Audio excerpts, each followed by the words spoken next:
বাংলাদেশ চলচ্চিত্র সার্টিফিকেশন আইনের একটি গ্যাজেট হয়েছিল, কিন্তু ওই গ্যাজেটের কোনো বিধিমালা তৈরি হয়নি এখন পর্যন্ত। এবং বিগত রেজিমেও যে সেন্সর বোর্ডটি এবছর গঠন করা হয়েছিল সেটিও কিন্তু 1963 সালের যে আইন, সেই আইন অনুযায়ী করা হয়েছিল, যেহেতু গ্যাজেটে বিধিমালা ছিল না। ফলে সেই ধারাবাহিকতায় সেটাকে অনুসরণ করেই আপাতকালীন সময়ে সিনেমার জগতে যাতে আর্থিক ক্ষতি না আসে ব্যবসায়ীদের, এই কারণে একটা আপাতকালীন আমরা সেন্সর বোর্ড তৈরি করেছিলাম। কিন্তু আমরা দেখতে পাচ্ছি যে যেহেতু 2023 সালে একটি আইন হয়ে গিয়েছে গ্যাজেট, এবং এই আইনটি নিয়ে আমরা আজকের মিটিংয়ে দীর্ঘ পর্যালোচনা আলোচনা করেছি। এখানে আইন মন্ত্রণালয়ের পক্ষ থেকেও প্রতিনিধি ছিলেন।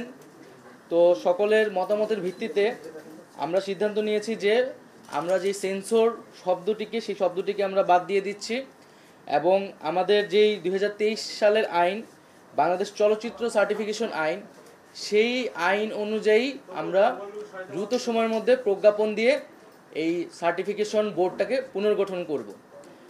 এবং সেক্ষেত্রে বলে রাখা ভালো যে 2023 সালের যে আইনটি রয়েছে, বাংলাদেশ চলচ্চিত্র সার্টিফিকেশন আইন, সেই আইনটিও অনেক ত্রুটিপূর্ণ। সেই আইনের অনেকগুলো ত্রুটি নিয়ে প্রাথমিকভাবে এখানে আলোচনা হয়েছে, এবং সেই আইনটিও নানা অংশীজনের সাথে আলোচনা করে সংশোধনের জন্য আমরা কাজ করব।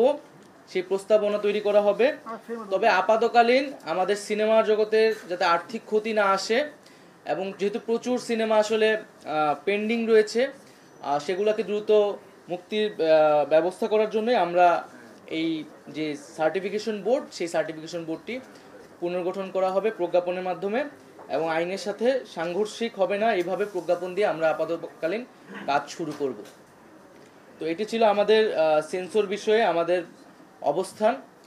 এবং যদি আপনাদের কোনো বক্তব্য থাকে সাংবাদিকদের পক্ষ থেকে, তাহলে আপনারা বলতে পারেন।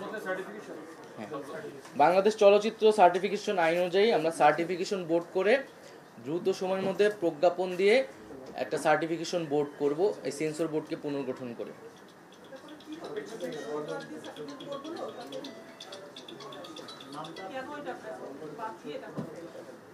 কারণ হচ্ছে এটা আমাদের চলচ্চিত্র জগতের যারা আছেন তারা দীর্ঘদিন ধরেই সেন্সরশিপের বিরুদ্ধে কথা বলে আসতেছিলেন, এবং এই তাদের এক ধরনের অ্যাক্টিভিজমের ফলে কিন্তু এই যে সার্টিফিকেশন আইনের কথা ভাবা হয়েছিল বিগত রেজিমে, যদিও এই আইনটিতে অনেক ত্রুটি রয়েছে এবং এমন অনেক ধারা রয়েছে যেটা অনেকটা সেন্সরশিপের মতোই, কিন্তু যেহেতু এটা গ্যাজেট হয়ে গেছে, ফলত আগের আইনে আসলে সেন্সর কার্যক্রম করাটা এখন সম্ভব নয়, বৈধ নয়। ফলে আমরা এই নতুন আইন অনুযায়ী আপাতকালীন আমাদের যেই সিনেমার ছবি মূল্যায়নের কাজগুলো, সেই কাজগুলো আমরা চলমান রাখবো। চলচ্চিত্র অঙ্গনে অনেক বিদগ্ধজন আছেন এখানে, যারা চলচ্চিত্র অঙ্গনে একসময় সোনালী অতীত ছিল আমাদের। আমরা সামাজিক প্রেক্ষাপটে চলচ্চিত্র দেখে অনেকে অনেক ধরনের আমাদের সামাজিক যে একটা বন্ধন, আমাদের অনেক কিছু ইতিহাস ঐতিহ্য আমরা জানতে পারতাম। সেটা আমাদের সেই ঐতিহ্যটা আসলে দিন দিন নেই বললেই চলে।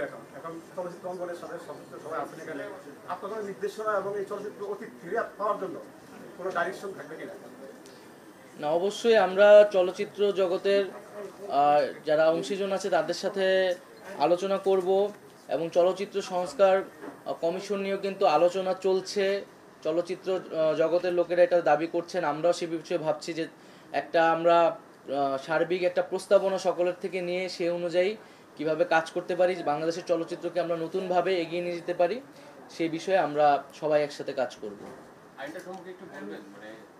পুনর্গঠন করা হবে প্রজ্ঞাপনের মাধ্যমে, এবং আইনের সাথে সাংঘর্ষিক হবে না, এইভাবে প্রজ্ঞাপন দিয়ে আমরা আপাতকালীন কাজ শুরু করব।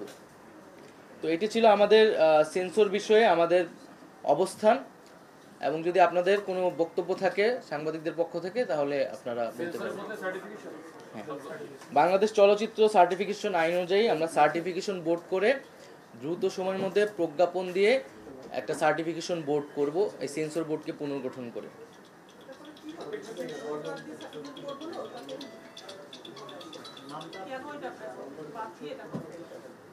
কারণ হচ্ছে এটা আমাদের চলচ্চিত্র জগতের যারা আছেন তারা দীর্ঘদিন ধরেই সেন্সরশিপের বিরুদ্ধে কথা বলে আসতেছিলেন, এবং এই তাদের এক ধরনের অ্যাক্টিভিজমের ফলে কিন্তু এই যে সার্টিফিকেশন আইনের কথা ভাবা হয়েছিল বিগত রেজিমে, যদিও এই আইনটিতে অনেক ত্রুটি রয়েছে এবং এমন অনেক ধারা রয়েছে যেটা অনেকটা সেন্সরশিপের মতোই, কিন্তু যেহেতু এটা গ্যাজেট হয়ে গেছে ফলত আগের আইনে আসলে সেন্সর কার্যক্রম করাটা এখন সম্ভব নয়, বৈধ নয়। ফলে আমরা এই নতুন আইন অনুযায়ী আপাতকালীন আমাদের যেই সিনেমার ছবি মূল্যায়নের কাজগুলো সেই কাজগুলো আমরা চলমান রাখবো। মাননীয় উপদেষ্টা, আমাদের এখানে চলচ্চিত্র অঙ্গনে অনেক বিদগ্ধজন আছেন এখানে, যারা চলচ্চিত্র অঙ্গন একসময় সোনালী অতীত ছিল আমাদের। আমরা সামাজিক প্রেক্ষাপটে চলচ্চিত্র দেখে অনেকে অনেক ধরনের আমাদের সামাজিক যে একটা বন্ধন, আমাদের অনেক কিছু ইতিহাস ঐতিহ্য আমরা জানতে পারতাম। সেটা আমাদের সেই ঐতিহ্যটা আসলে দিন দিন নেই বললেই চলে। এখন চলচ্চিত্র অঙ্গনের সাথে সদস্য সবাই আছেন এখানে, আপনাদের নির্দেশনা এবং এই চলচ্চিত্র অতীত ফিরে পাওয়ার জন্য কোনো ডাইরেকশন থাকবে কিনা? না, অবশ্যই আমরা চলচ্চিত্র জগতের যারা অংশীজন আছে তাদের সাথে আলোচনা করব এবং চলচ্চিত্র সংস্কার কমিশন নিয়েও কিন্তু আলোচনা চলছে। চলচ্চিত্র জগতের লোকেরা এটা দাবি করছেন, আমরাও সে বিষয়ে ভাবছি যে আমরা সার্বিক একটা প্রস্তাবনা সকলের থেকে নিয়ে সে অনুযায়ী কিভাবে কাজ করতে পারি, বাংলাদেশের চলচ্চিত্রকে আমরা নতুনভাবে এগিয়ে নিয়ে যেতে পারি, সেই বিষয়ে আমরা সবাই একসাথে কাজ করব। আইনটা সম্পর্কে একটু বলবেন, মানে সার্টিফিকেশন বোর্ডের যে আইনটা কবে কি কেমনে? এটা আপনি বলেন সার্টিফিকেশন আইনটা। আমাদের যে সার্টিফিকেশন যে 2023 সালে যে আইন হয়েছে, 2023 সালের আইনের অধীনে রুলস বিধিমালা প্রণীত হয়নি। এখন কথা হচ্ছে যে আমরা যে সেন্সর শব্দটা ব্যবহার করে যে আমরা একটা বোর্ড গঠন করেছিলাম, সেটা 63 যে আইনটাকে রিপিল করা হয়েছে, সেই আইনের অধীনে প্রণীত যে 77-এর বিধি, সেই বিধি অনুসারে যেটা আসলে করা সঙ্গত নয়। এখন যেহেতু 23 সালের একটি আইন হয়েছে, আমরা এখন 23 সালের আইনের অধীনেই একটি বিধি দিয়ে আমরা এখন এই সার্টিফিকেশন বোর্ড গঠন করতে হবে। এইটাই হচ্ছে আইনের এখন দাবি। তাই এই বিশেষের অন্য একটা বিষয়ের কথা বলি, যেহেতু আপনি উপদেষ্টা হিসেবেও আছেন, আমরা দেখলাম যে সেনাবাহিনীকে ম্যাজিস্ট্রেসি পাওয়ার দিয়ে দেওয়া হলো। আইন শৃঙ্খলা পরিস্থিতিতে আসলে নিয়ন্ত্রণের বাইরে চলে যাচ্ছিল বা আপনারা কন্ট্রোল করতে পারছিলেন এরকম, বা সরকার পারছিল না, কোন সেন্সে আসলে তাদেরকে বিষয়টা দেওয়া হলো? আমরা খুব বেশি রাজনৈতিক প্রশ্ন আজকে এখানে নিব না এই ফোরামে, যেহেতু আমরা মূলত চলচ্চিত্র নিয়ে কথা বলছি। এই বিষয়টা আমি পরবর্তীতে আলোচনা করব।